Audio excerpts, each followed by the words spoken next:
Bien bonjour à toutes et à tous. Voyons maintenant la leçon numéro 16, les temps seconds.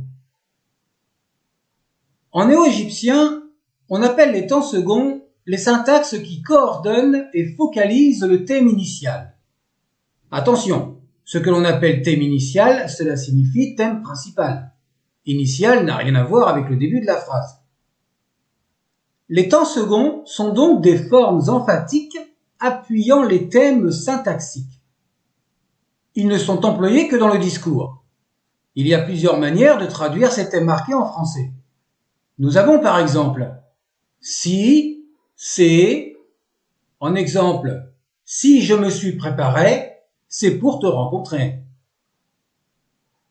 C'est pour que. En exemple, c'est pour te rencontrer que je me suis préparé.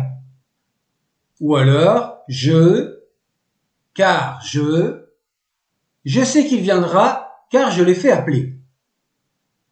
Pour focaliser le thème initial, il existe deux structures. Iri, plus le sujet nominal ou le pronom suffixe, plus le verbe à l'infinitif.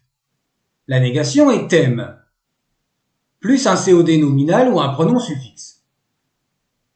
Et la négation ben, plus i prothétique, plus quelques verbes à l'infinitif, plus le sujet nominal ou le pronom suffixe, ou plus un COD nominal ou un pronom dépendant.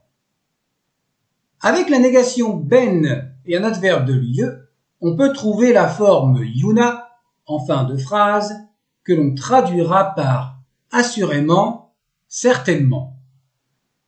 Maintenant, voyons quelques exemples montrant implicitement ces formes que l'on peut trouver dans l'écriture égyptienne.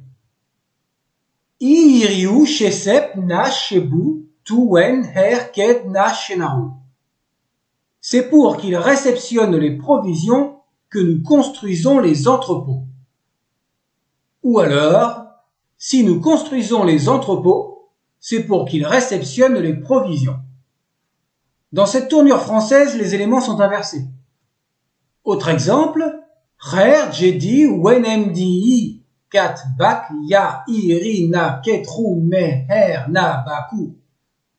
Je dois te dire que j'ai 4 serviteurs, car les autres seront occupés aux travaux. Nous avons ici la forme du devoir avec la particule rer, et pour exprimer le temps second, il y a la particule ya que l'on traduit par car, dont nous avons parlé dans la vidéo numéro 98. Autre exemple, rer ben iri na wabu imet sen emi miuna. Et ce n'est certainement pas là-bas que les prêtres purs les ont apportés.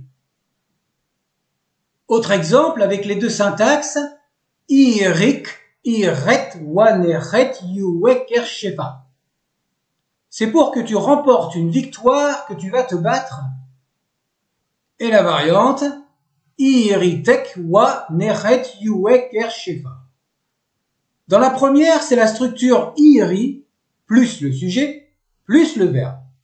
Et dans la deuxième, nous avons le verbe iri à l'infinitif et précédé du iode prothétique.